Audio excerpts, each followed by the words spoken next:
저리고 손목이 시큰거려서 신경이 쓰인다고요? 그럼 당신도 수근관 증후군이 시작되고 있을 수 있다. 최근 4년 동안 환자 수가 매년 10%씩 늘고 있고 여성의 80% 이상이 겪고 있는 수근관 증후군. 특히 요즘처럼 명절이 끝난 직후나 차갑고 매서운 바람이 불 때면 환자 수가 급격히 증가하기 때문에 손의 통증을 가볍다고 방치했다가는 말초 동맥 질환이나 중풍, 뇌졸중 등의 더 큰 화를 불러올 수 있다는데 당신의 손과 팔목을 위협하고 있는 수근관 증후군의 공포로부터 벗어나는 방법, 지금 헬로닥터에서 공개합니다. 자, 월요일은 양방을 통한 의학상식 여러분께 헬로닥터에서 전해드리고 있죠. 오늘은 정형외과 전문의 권기두 원장님과 함께 이 겨울철 손을 시리게 하는 수근관 증후군에 대해서 자세히 알아보도록 하겠습니다. 어서 오십시오. 네, 안녕하세요. 네, 반갑습니다. 자, 매서운 날씨 속에서 이 명절 치르느라 우리 고생한 주부분들 참 많이 계실 텐데 일단은 찬바람이 불면 뭐 어머님들이 그러시죠. 이 손목이 시큰거린다, 손목이 저리다, 아프다 이렇게 말씀들 하시는데 수근관 증후군이 이 단순한 날씨 탓이 아니라 그냥 발생하는 것이 아니라 이 질병일 수 있다고요? 네. 요즘처럼 추운 날씨에는 손을 이렇게 뭐 조금만 사용해도 손이 저리다든가 시린 증상을 호소하는 분들이 많이 있습니다. 대부분 환자분들께서는 이제 대수롭지 않게 생각한다든가 아니면 뭐 그냥 넘겨버리는 경우가 많은데요. 실질적으로 근골격계 질환의 원인인 경우가 많이 있습니다. 그 중에서도 수근관 증후군이 가장 흔한 원인이어서 이에 대한 각별한 주의가 필요합니다. 일단 수근관 증후군 저는 좀 생소하게 느껴지는데 아마 많은 시청자분들도 이렇게 익숙한 이름이 아닐 거라는 생각이 들어요. 어떻게 생기는 질환인지 자세한 설명을 좀 부탁을 드릴게요. 네. 수근관 증후군은 손목에 지나가는 신경 중에서 정중신경이라고 있습니다. 정중신경이 수근관을 지나가면서 어떤 요인에 의해서 신경이 눌렸을 때 발생하는 증상입니다. 화면을 통해서 자세히 알아보도록 하겠습니다. 수근관 증후군은 손목 터널 증후군이라고도 불리는데요. 손목에서 손가락으로 이르는 신경과 혈관, 힘줄이 한데 모여있는 손목의 터널 형태의 구조에 여러 가지 원인으로 좁아지거나 내부 압력이 증가하여 이곳에 정중신경이 눌려서 손상이 이어져 손바닥과 손가락에 이상 증상이 나타나는 질환입니다.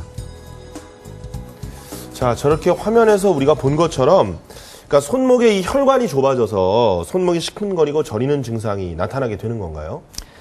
네, 수근관 증후군은 이제 손목 혈관보다는 이제 신경입니다. 정중신경이라는 신경이 손목에서 눌려서 이제 나타나는 증상인데요. 대표적인 증상이 손저림 증상입니다. 신경이 눌림으로써 손이 저리게 되고 이것이 진행하게 되면 손바닥 감각이 떨어지게 됩니다. 그래서 손저림과 손 감각 저하는 주로 이제 첫 번째 손가락부터 네 번째 손가락까지 이렇게 저리게 되겠습니다. 그런데 간혹가다가 환자분들께서 다섯 번째 손가락이 저리다고 하시면 수근관 증후군이 아닌 경우가 많이 있겠습니다. 그래서 이것이 더 진행하게 되면 이제 뭐 신경이 마비가 오면서 이제 뭐 감각 떨어지면서 근력도 약화가 되겠습니다. 그럼으로써 뭐 손에 힘이 빠진다든가 손목을 잘 쓸 수가 없다든가 이런 증상들이 나타나는데요. 날씨가 추워지면 이런 증상들이 더 심해지겠습니다. 그러니까 새끼손가락 말고 이 나머지 네 손가락에 이제 통증이나 저림이 오면 수근관 증후군일 가능성이 크다라고 말씀해 주셨네요. 근데 이게 수근관 증후군이 주로 잘 나타나는 연령대라든지 성별이 따로 있는지 보통 이제 주부들 우리 어머님들이 많이 아프다고 하시잖아요. 네. 수근관 증후군은 80%가 이제 여성분들한테 생긴다 그래서 주부병이라고 이렇게 알려져 있습니다. 네. 이제 아기를 낳고 나서 뭐 육아와 가사일을 많이 함으로써 집안일을 많이 함으로써 이제 발생하는 경우가 많은데요. 최근에는 이제 30, 40대 젊은 층에서도 이런 증상들이 나타나고 있습니다. 사무직 하시는 분들이 뭐 컴퓨터 키보드 작업을 많이 하신다든가 아니면 뭐 그보다 더 젊은 층에서 게임에 뭐 장기가 노출된다든가 아니면 뭐 스마트폰 같은 거를 뭐 특정 손가락을 이용해서 집중적으로 무리하게 사용했을 때 이런 증상들이 나타날 수가 있겠습니다. 예, 역시 뭐 컴퓨터라든지 키보드를 많이 사용하는 젊은 층에서도 이런 그 손목, 관절의 증상들은 나타날 수가 있군요. 자, 그러면 현대인이라면 누구도 이 수근관 증후군의 위협으로부터 자유로울 수 없다라는 결론이 나오는데 그러면 가정에서 이 손목 관절, 수근관 증후군을 좀 자가 진단해 볼 수 있는 방법이 혹시 있나요? 네, 있습니다. 가정에서 손쉽게 수근관 증후군을 진단할 수 있는 방법이 있습니다. 티넬 징후와 팔렌 검사라고 있습니다. 화면을 네. 통해서 자세히 알아보도록 하겠습니다. 첫 번째 자가 진단 방법은 손바닥 쪽 수근 인대 위를 손가락으로 톡톡 두드렸을 때 저림감이나 통증이 느껴진다면 수근관 증후군을 의심해 볼 수 있습니다. 두 번째 방법으로서 네. 양 손목을 90도를 구부려서 양 손등이 서로 닿게 한 상태로 60초 정도 지속했을 때 저림감이나 통증의 증상이 나타나거나 더 심하게 느껴진다면 수근관 증후군을 의심해 볼 수가 있겠습니다. 저는 이게 왜 일단 90도가 안 되죠? 이게 굉장히 어려운데 아무튼 뭐 한 1분 가까이 지속을 예. 했는데 저는 이제 저린 느낌이 안 나타나는 거 보니까 예. 예, 아직은 뭐 좀 안전한 것 같은데 이런 그 검사를 통해서 찌릿하거나 이게 저린 증상이 나타나면 병원에 가서 일단 진단을 받아야 되겠네요. 네, 그렇습니다.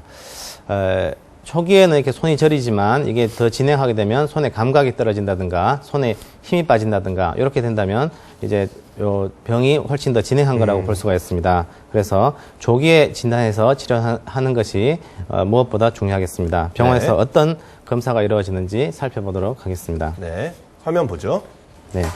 환자가 호소하는 증상을 토대로 하여서 진찰한 뒤에 수근관 증후군이 의심된다면 먼저 엑스레이 검사를 진행하게 되는데요. 엑스레이 검사는 수근관 증후군의 원인이 될 수 있는 수근골의 변형이나 수근관절염, 요골 원위부 골절이나 탈구의 후유증에 의한 것인지 감별하기 위해서 진행하게 됩니다.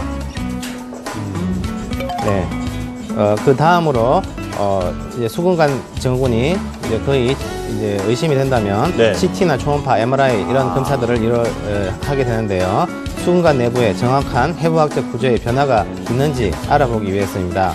수근골과 요골 원위부의 정확한 상태, 그리고 수근관 증후군의 또 다른 원인이 될 수가 있는 류마티스 관절염, 결핵성 관절염, 아니면 근막염에 의한 부종, 아니면 수근관 내에 발생한 종양 등을 감별하기 위해서 이루어지는 검사입니다. 그러니까 처음에는 엑스레이 검사를 하고 그것이 이제 거의 확실시된다 할 때는 CT 촬영까지 예, 시행을 해서 확실하게 진단을 해보는군요. 검사 방법에 대해서 알아봤는데 이렇게 증상이 나타날 때 이런 검사를 조금이라도 빨리 즉각 받아야 하는 이유가 있다고요? 네. 활동이 왕성한 20대나 40대 젊은 층에서는 손이 저리다든가 손이 감각이 좀 떨어지더라도 대수롭지 않게 생각하는 경우가 많이 있습니다. 그래서 뭐 스스로 파스를 붙인다든가 자가 치료를 하는 경우가 많은데요.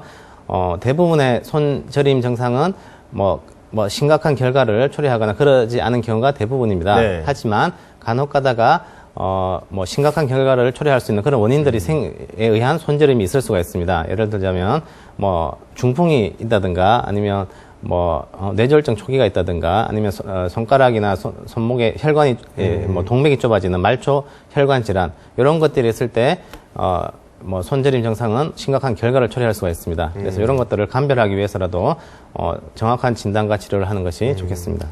하여튼 우리 주변에 보면 참 스스로 의사 또 약사가이신 분들이 많잖아요. 그러다 보니까 오히려 질병을 더 키우는 경우가 많은 것 같은데 조그만 통증이 있더라도 반드시 전문의를 찾아가서 진단을 받아보시는 것이 좋겠습니다.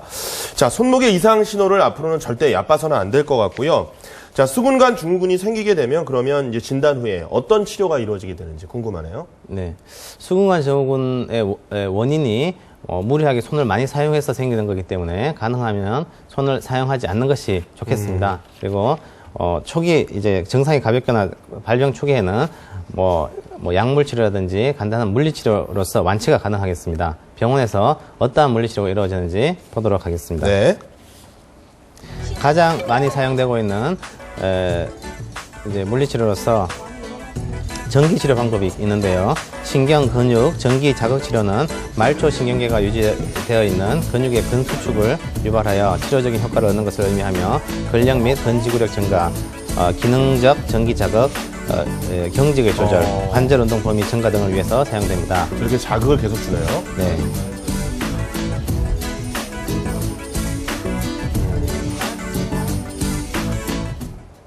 네. 자극을 이제 처음에는 좀 천천히 하다가 점점 더 빨리 이렇게 주면서 치료를 하는 그런 모습을 봤습니다. 이제 이런 치료만큼이나 사실은 치료 후에 사후 관리도 굉장히 중요할 것 같은데 수근관 증후군을 예방하는 방법도 있겠죠? 우리가 가능한 한 어떤 생활 수칙을 지켜야 예방할 수가 있겠습니까? 네. 수근관 증후군은 손을 이제 반복적으로 무리하게 많이 사용해서 생기는 질환입니다. 그래서 예방이 무엇보다 중요하겠습니다. 그래서 제일 중요한 것은 이러한 이제 무리하고 반복적인 이런 활동을 피하는 것이 가장 좋고요. 네. 그 외에도 이제 작업 도중에 간단한 휴식과 스트레칭 같은 것을 해서 이런 것들을 예방할 수가 있겠습니다. 화면을 통해서 가정이나 회사에서 할 수 있는 이런 스트레칭 방법에 대해서 알려드리도록 네. 하겠습니다. 첫 번째 동작은 두 팔을 반대 방향으로 뻗어주는 건데요. 왼팔을 앞으로 뻗은 뒤 오른손으로 왼팔 뒤꿈치를 잡고 오른쪽으로 당깁니다. 서너 차례 반대쪽으로도 합니다. 다음 동작은 두 팔을 앞으로 뻗어 손바닥을 꺾어주는 겁니다. 두 팔을 앞으로 뻗은 뒤 손가락이 하늘을 향하도록 위로 꺾었다가 다시 손가락이 아래로 향하도록 꺾습니다. 이 동작 역시 서너 차례 반복합니다. 네. 다음 동작은 두 손 주먹 쥐고 안쪽 방향으로 돌려주기인데요. 가볍게 주먹을 쥔 상태에서 손목을 안에서 밖으로, 밖에서 안으로 돌려줍니다. 마지막 동작은 두 손 깍지 끼고 손목 풀어주기인데요. 두 손을 깍지 끼고 손등이 하늘을 향하도록 한 상태에서 손바닥이 물결 치듯이 손목을 움직여줍니다. 자, 이런 그 간단한 4가지 동작을 좀 생활하시면 좋을 것 같은데, 이거는 뭐 관절을 풀어주고 긴장을 완화시키는 데도 효과가 있을 것 같으니까, 일단 뭐 첫 번째는 이게 좀 마이크에 닿기는 하는데, 이걸 이 팔꿈치 쪽으로 이렇게 당기는 거죠? 네네. 어우, 굉장히 그 이완이 많이 되는 그런 느낌이고, 그 다음에 이 손목을 이렇게 안쪽으로 돌려줘야 이게 좋다 그러셨는데, 바깥쪽으로 돌리는 거는 별 효과가 없나요? 아닙니다. 바깥쪽 안쪽 다 같이 해주는 게 돌려주는 게 중요한 돌려주는 거죠. 게 중요하겠습니다. 평상시에 이렇게 힘을 좀 빼고 돌려주고, 그리고 깍지를 껴서 이렇게 물결 치듯이, 예전에 그 헛슬이라는 춤이 있었는데 뭐 그 자세를 해주시면 되겠습니다. 한타에 힘을 주지 않고 좀 가볍게 하는 게 굉장히 중요하겠죠. 자, 이렇게 4가지 동작을 반복해서 여러분 이 질병에 걸리지 않도록 좀 예방하는 그런 모습들이 중요할 것 같습니다. 스트레칭과 함께 손목의 반복적인 작업도 피하는 게 좋겠다. 그 젊은 층에서 자주 걸리는 것이 아까 이제 컴퓨터 키보드나 마우스를 많이 사용해서 걸린다고 말씀하셨는데, 손목을 그렇다고 뭐 안 쓸 수는 없잖아요. 이럴 때 좀 더 원활하게 쉽게 이런 컴퓨터 작업들을 하는 방법들, 뭐 어떤 방법이 있을까요? 네. 수근관 증후군의 발병 원인이 손을 이렇게 무리하게 반복적으로 많이 사용해서 생기는 것이 원인입니다. 그래서 특히 사무직 같은 경우에는 컴퓨터 이제 키보드 작업을 많이 하게 됩니다. 키보드 작업할 때 손목이 이제 꺾이지 않게 이제 밑에 손목 밑에 패드를 받친다든가 해서 손목이 일직선이 된 상태에서 키보드 작업을 하는 것이 좋겠고요. 네. 그다음에 이제 마우스 작업을 많이 할 때도 이제 손목 밑에 패드를 받쳐서 손목에 무리가 가지 않게 하는 것이 좋겠습니다. 네. 그리고 특히 젊은 층에서 장기간 이제 게임이나 스마트폰에 노출되어 있는 그런 경우 많이 있는데요. 네네.